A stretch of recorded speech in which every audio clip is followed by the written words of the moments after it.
Taryn? I'll be nice to her. She's sensitive. Thank you. It's already been shot.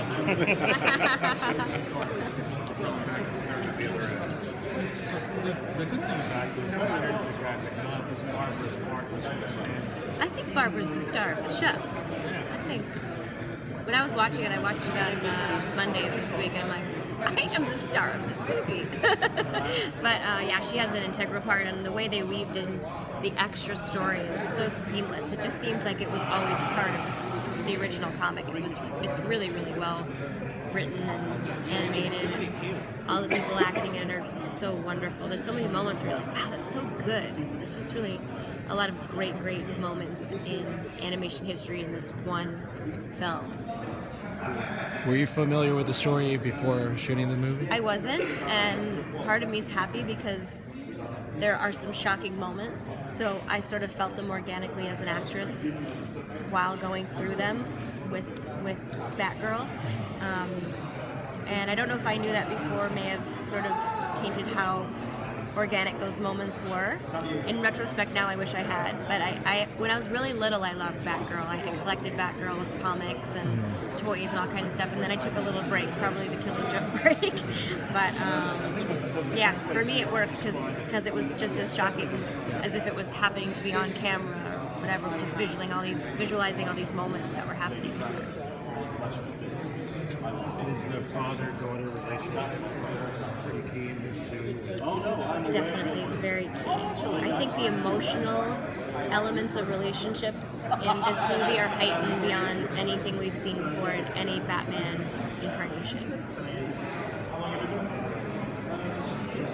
Although you voiced Harley Quinn and you're going Batgirl, is there a different mindset from Harley Quinn who's There better be. energetic and a little batshit crazy, to be honest? Oh, yeah. Between the Killing Joke Batgirl, who's seen as this fragile thing that we were trying to protect. Yeah, I mean, she's not that fragile in The Killing Joke, but there's certainly some vulnerable moments for her.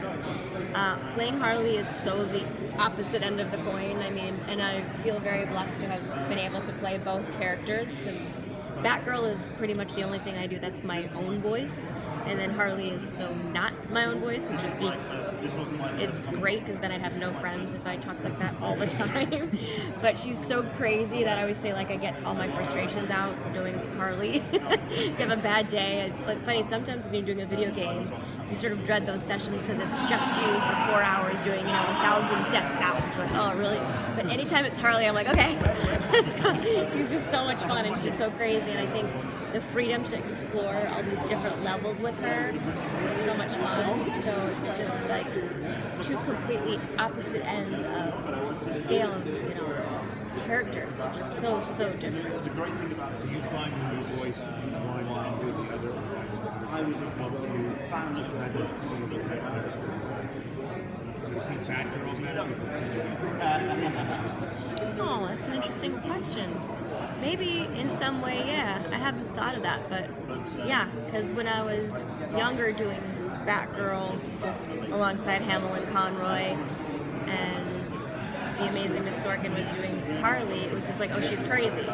But then you get to her and you get into her skin and you realize that she's just so in love and would do anything for love, and so loyal and devoted, and it's like you certainly have a sympathy for her. I'd say that's probably true. Yeah. Good question.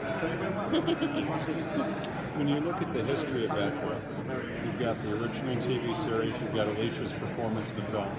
The rest of it is pretty much in animation and comics. So where do you look when you go, oh boy, I wonder about this part of her or that? Where do you go to kind of fill in the gaps?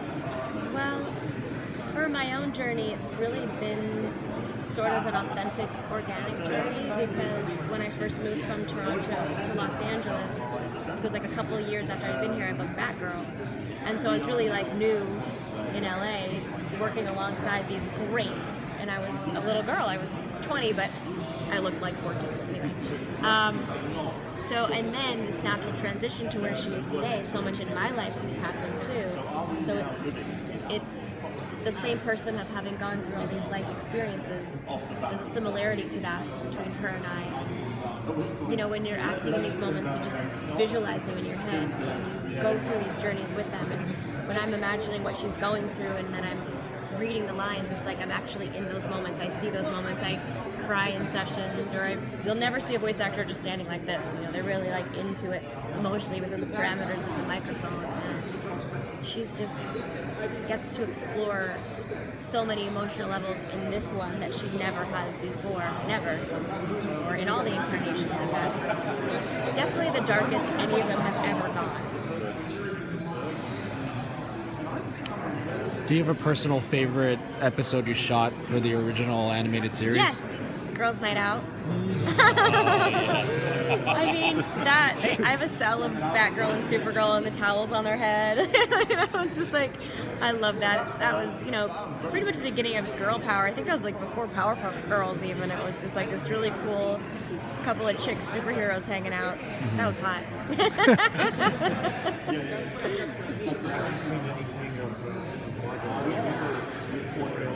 Maybe just in the trailers for it. I mean, she's so gorgeous. I'm sure she'll do a wonderful job. I loved her in Wolf of Wall Street. And it's funny, all my fans are like, why aren't you playing Harley? And they're so pissed off. And I'm like, better relax. She's going to do great. She's gorgeous. And I think she's a wonderful actress. I think she'll do a great job. Oh,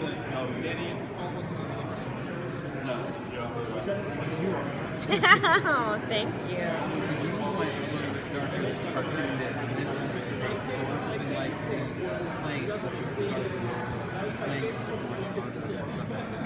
It's just so cool because it's so real. Like the moments are, you can visualize all the moments in an on-camera film. They're so real and they're so dark and emotionally very charged.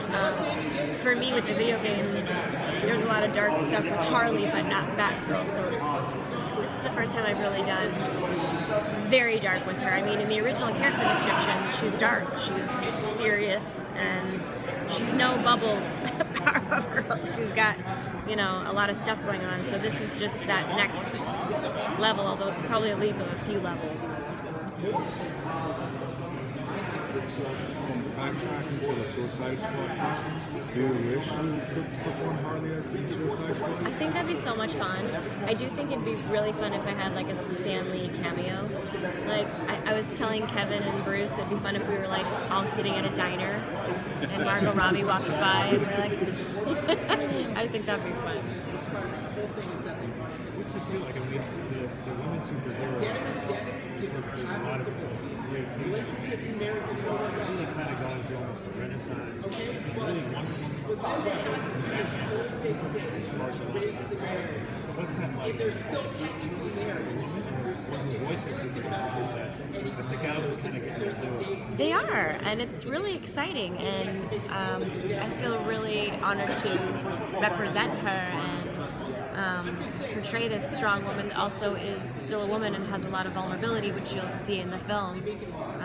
And it's nice for girls to have good role models, and obviously Batgirl has always been a really great role model, and I love the surges of strong female characters and getting the opportunity to play so many. It's just, I pinch myself all the time.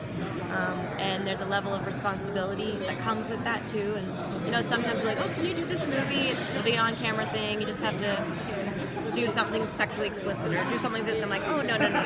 Like, you know, my fans are 10-year-old girls. I can't have them downloading any nude anything, you know, and you really want to make sure that you're always sort of representing, like, you know, something that girls would want to be and want to become. And I hear all the time, it's because of you I want to be a voice actor, or, you know, because of you I got through my parents' divorce, and watching this helped me through depression, and it's nice. I mean, being able to hear from the fans is really nice.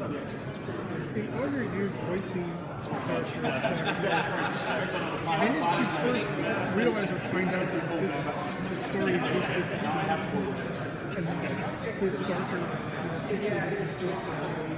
Well, I knew of Oracle from another incarnation that I had worked on, and I knew basically a little bit about the story, but I didn't read the comic before. I didn't know that much about it, to be honest with you, until we started working on it. That was like my first real foray into this crazy dark version. Last question. When you finally got to see the script, or when you read the graphic novel, what was your opinion on it, just as a fan of the characters? Well, my favorite Batman is always the dark version, so I loved it so much because it was so dark and so real, and so many great, amazing moments that I'm like, oh my god, the fans are gonna flip out. They're really gonna lose their minds when they see it. Hopefully, they'll respond in a positive way. I think they will. Thanks, guys. Thank you. Thank you.